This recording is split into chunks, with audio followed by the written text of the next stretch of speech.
class 10. Welcome you to our channel Mind Mapping. Our handle is at the rate MNMP2024.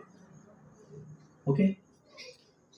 So today we have taken a topic, a poem from your textbook, A Tiger in the Zoo, written by a poet Leslie Norris, a British poet. A tiger in the zoo. What the poet describes, narrates, explains in his poem. Let's discuss. You know, tiger is a wild animal. He lives in the forest. Forest is his natural home, his natural habitat. He enjoys a lot of freedom there. He runs, jumps, and hides himself under bushes to catch his prey. He follows the path, the path of plump deer, healthy deers to catch them because they proceed to, they move to the water hole or the fountain where they drink water. Okay. So he is powerful. The tiger is powerful in the forest. He has independence. He has the independence to move, to run, to catch his prey. In contrast, when the poet finds a tiger in the zoo, what deviations, what differences does he observe? So, a powerful animal has become powerless. A powerful animal is now powerless because he is caged. The tiger is caged or imprisoned in a zoo or in the zoo. He has no freedom to run, to jump, and to catch his prey. Okay. So a powerful animal in the forest has now become powerless in the zoo. The poet beautifully narrates or explains the contradiction of two situations, the natural habitat, natural home, and the man-made or artificial home where a tiger lives. So what he describes, let's explain under five stanzas. Let me read the first stanza. He starts in his vivid stripes the few steps of his cage on pads of velvet white in his quiet rays.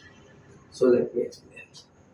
He stalks means he moves gently, obsessively, against his will as a gentle animal.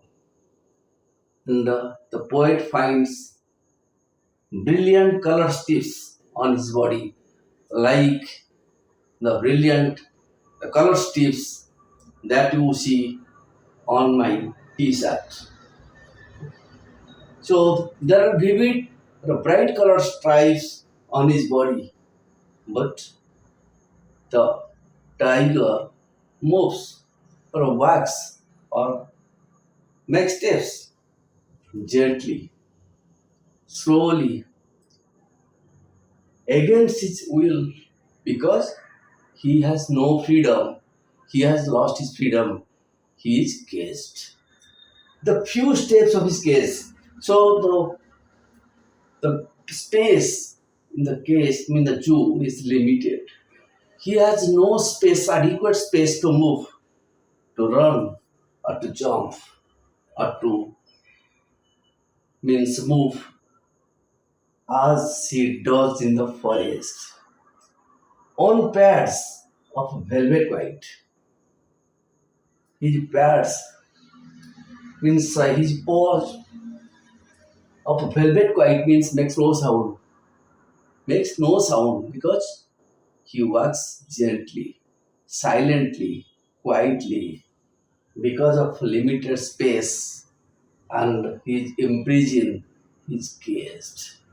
In his quiet rage, although he has to suppress his anger, though he is angry, he has no way out, but he has to become silent, a gentle animal, and to walk slowly against his will. So, that is the short summary of the stanza number one. Come to stanza two. Let me read. He should be lurking in shadow, sliding through long grass near the waterhole where lone deer pass. So, had the tiger been in the forest, what he would have done? So, he would have hide himself under the bushes. Why? Near the waterhole, where near the stagnant water, especially near the fountain, because healthy deers, healthy deer, a plump deer means healthy deer, they move there, they pass to the water hole at the point where water is available to drink. And the tiger moves cunningly, slowly through long grass, hiding himself to catch his prey. So he has enough freedom that he gets in the forest environment. He hides himself under the bushes and he passes through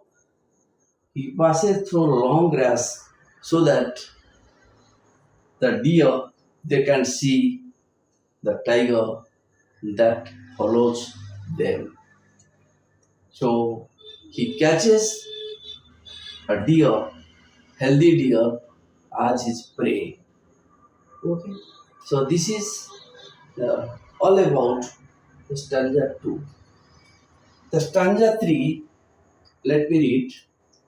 He should be snarling around houses at the jungle's edge, bearing his white fangs, his claws, terrorizing the village. Oh, what? At the jungle's edge means at the outskirts means at the border of the jungle or the forest, there are some cottages. People live there. So when the animal is in the forest, when the tiger is in the forest, he makes roaring sound. He makes furious sound and bearing his white fangs and claws, he opens his mouth. He enlarges his claws and he roars. He makes a furious sound to terrorize the village. The villagers or the people, those who live on hillside, on the forest side, they are frightened. They are afraid of listening to the roaring sound, the furious sound produced by the tiger. Now we see he makes sound in the forest, but he is silent. He is quiet in the zoo. Then come to stanza number 4. But he is locked in a concrete cell, his strength behind bars, stalking the length of his case, ignoring the visitors. So let me explain. Do you know the cell is a small compartment and the compartment is covered by concrete wall. Concrete, as you know, is a mixture of sand, cement, and stone. And a concrete wall is made of concrete as well as iron rod. So it is strong to break, and the tiger cannot break it, and it is so high the tiger can't jump over it. So he shows his strength behind the bars. So behind the railings, his strength is limited in the cell. He cannot show his strength. He cannot show his power in the compartment, in the cell of the Jew. The stalking the length of his case means he moves gently within the limited space in the cell or in the Jew. He has no strength. He has no power that he enjoys in the forest. So he has become a silent or a gentle animal, and he ignores the onlookers, the visitors. The visitors enjoy looking at the tiger in the zoo, but the tiger has become powerless. He ignores the visitors, means he doesn't look at the onlookers. So a powerful animal in the forest has now become powerless in a concrete cell, in a concrete compartment. Okay, this is all about stanza 4. Come to the last stanza. He hears the last voice at night. So during day, he listens the voice of the visitors, but he shows no interest to look at them because his freedom has been curtailed. He has been imposed. He gets no freedom to excel his natural instinct. So the tiger hears the last voice at night. What voice? The voice of patrolling cars. Patrolling cars means the guard, those who supervise, the sales. They visit the compartments. They visit the zoo during night to see the condition of the animals, those who have been caged. Now, the tiger listened to the sound of the patrolling cars. The patrolling people or the patrolling guards, they visit the different compartments during night. And the tiger listened to the last voice at night, but he doesn't bother and stares with his brilliant eyes, but he is not excited. He is not interested. He doesn't bother, but stares with his brilliant eyes. You know, they are carnivorous. So a tiger is a carnivore. His eyes looks brilliant during night. Looks glowing, brilliant during night. So with his brilliant eyes, he looks at the sky. He looks at the brilliant stars. Like the brilliant stars, his eyes also glows. So he stares, he moves gently, looking at the sky with his brilliant eyes. So these are the short explanation of the poem A Tiger in the Zoo. So what lesson do we learn from this poem? So when one gets freedom, he develops, he promotes his natural instinct. So, a powerful animal has become powerless due to want of freedom. And in a forest or in the forest, the tiger enjoys his freedom. Where there is freedom, there is natural action. And when the animal is caged, imprisoned, or kept in a cell or in a concrete compartment, his freedom has been curtailed. He has no freedom to move, to run, to jump, to catch his prey. So he has become silent, a gentle animal. So in our life, we should not curtail or we should not withdraw or we should not means create blockade or stumbling block on one's freedom, and we should not intervene on one's freedom.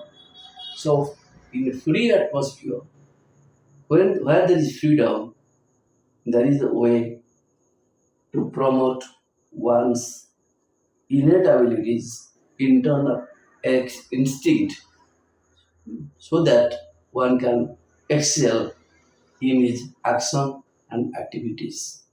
Thank you for watching. Hope that you have understood the key concept or a short summary of the poem A Tiger in the Zoo. Please note it down in your copy and stay tuned to watch our next video to be uploaded shortly. If you like, you may subscribe to our channel. Our handle is at the rate NNMP2024 to watch our series of pedagogical videos. Thank you all for watching.